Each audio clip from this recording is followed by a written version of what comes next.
Bismillahirrahmanirrahim. وَلْتَكُنْ مِنْكُمْ أُمَّةٌ يَدْعُونَ إِلَى الْخَيْرِ وَيَأْمُرُونَ بِالْمَعْرُوفِ وَيَنْهَوْنَ عَنِ الْمُنْكَرِ. Assalamualaikum warahmatullahi wabarakatuh. Beberapa uzur atau halangan, alasan yang membolehkan tidak melaksanakan sholat berjamaah. Di kita punya uzur, Pak. Dalam syariat itu punya halangan. Kalau orang sudah punya uzur, meskipun sholat sendiri di rumah, sama dengan pahala sholat berjamaah di masjid. Sama. Dia tidak berdosa dan tidak berkurang pahalanya kalau sebab uzur tersebut. Ya. Dan uzur ini tidak dibuat-buat, bukan berdasarkan perasaan, bukan keinginan, bukan hawa nafsu, tapi uzurnya itu memang Allah yang berikan keringanan, Nabi yang berikan keringanan. Jadi Allah dan Rasulnya yang buat ketentuan untuk kaum muslimin. Salat berjamaah ini memang wajib, tapi tetap ada keringanannya bagi yang tidak memenuhi syarat. Ya. Ini ada yang bersifat umum, ada bersifat umum, nanti ada bersifat khusus. Kalau seperti ini hujan, tapi jangan hujan seperti ini, Pak. Kalau hujan seperti ini, ya, bukan itu. Kalau hujan seperti ini, hujan bisa ditembus. Dimaksud di sini hujan itu susah mendatangi. Hujan deras mungkin disertai dengan angin kencang. Harus tidak ada jas hujan, tidak ada payung. Ya, susah mungkin kendaraan. Kalau ada enggak. Ya. Di sini Nabi sallallahu alaihi wasallam, inna Rasulullah sallallahu alaihi wasallam kana ya'murul muazzin. Apabila muazzin sudah mengumandangkan azan, iza kanat lailatu zatu bardin, apabila cuaca sangat dingin, wa matarin, dan hujan kencang deras, yakun, seharusnya muazzin itu mengucapkan apa? Ucapannya muazzin bukan hayyalas salah, tapi muazzin mengganti dengan sallu firrihal, salatlah di rumah-rumah kalian. Ini hadis Bukhari, Pak. Jika malam salat dingin dan hujan, Rasulullah SAW merintahkan seorang muazzin, ucapkan, hendaklah kalian salat di tempat kalian. Jadi hadisnya Bukhari, hadisnya Muslim. Kita tidak ragu dengan kualitas ranking 1 hadis ini. Jadi kalau cuma kriteria hujannya itu yang mesti dipertegas. Kalau hujan rintik-rintik tidak. Ini hujan deras dan dingin. Nah, jalannya yang berlumpur dan becek yang menyebabkan seseorang sangat sulit. Jadi kalau lumpur, ya sangat sulit menembus masjid, banyak bahayanya. Nah, disebutkan an Jabir, dari Jabir, qala kharajna ma Rasulullah fi safarin. Kami pernah keluar bersama Nabi pada sebuah perjalanan. Famutirna, lalu kami kena hujan. Faqal, kata Nabi, liusalli man syaa minkum fi rakhli. Silakan siapa yang mau salat di tempatnya, silakan salat di tempatnya saja.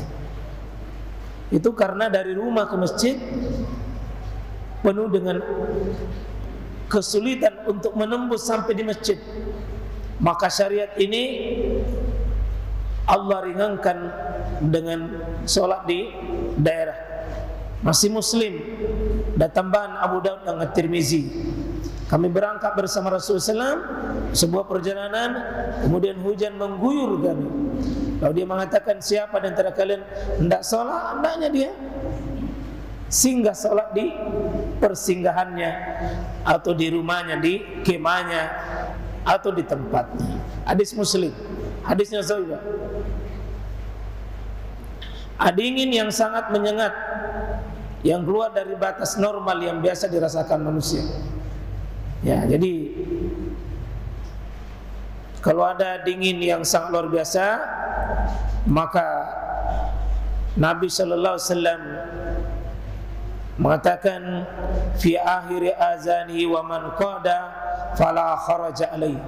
Ini Nabi sallallahu dari Nuaim bin An-Naham, yang berkata salat subuh diserukan di saat hari yang sangat dingin, sementara aku masih berada dalam selimut istriku. Maka aku pun berkata, semoga sang muazin akan mengumandangkan barang siapa duduk sholat di rumahnya maka tidak ada dosa baginya. Jangan bilang Pak ini untuk pengantin baru, tidak. Semua orang yang kena itu, yang sifatnya kapan dia mandi dan menembus masjid, itu pasti sulit. Tapi kalau cuma selimutnya Pak, bukan di situ selimutnya.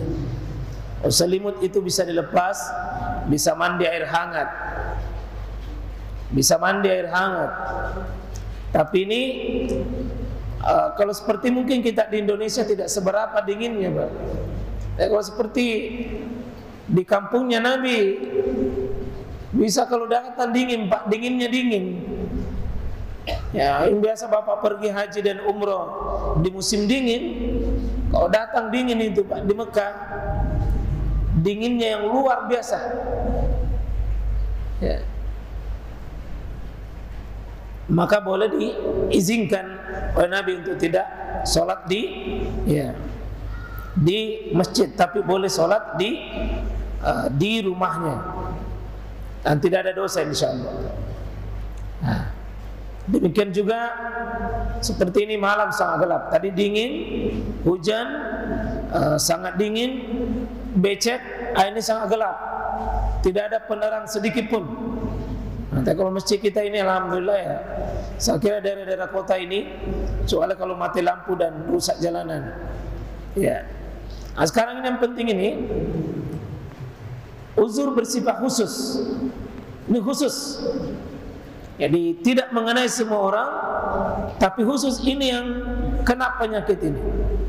Sakit apapun yang menyulitkan seseorang sulit ke masjid, apapun jenis penyakit itu. Semua jenis penyakit. Mungkin setiap orang di sini bisa berbeda. Setiap orang bisa berbeda. Ya. Pernah juga Nabi sakit.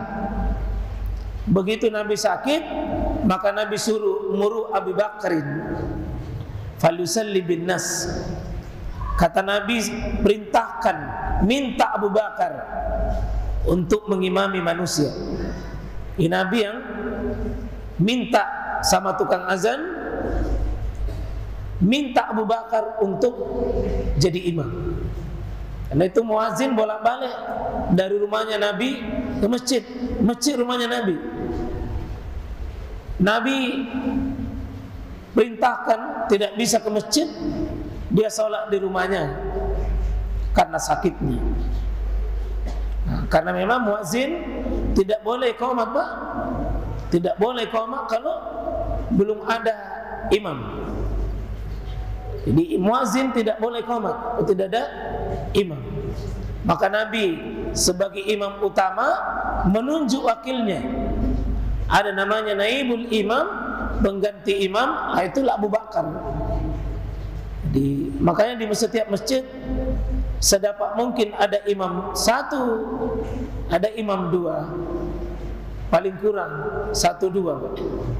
Jika imam utama berhalangan, imam dua maju. Dan tidak boleh muazin iqamah kalau tidak ada salah satunya. Kalau tidak ada salah satunya, maka minta kesiapan jamaah untuk jadi imam lalu diiqamah. Jangan langsung diiqamah baru baku dorong-dorong. Nah, sering begitu Pak. Sudah iqamah baru baku cari-cari kitab kita nih. Ya. Terpaksa yang maju tidak pakai songkok. Ya. Ya. Ini hadis Bukhari, Muslim.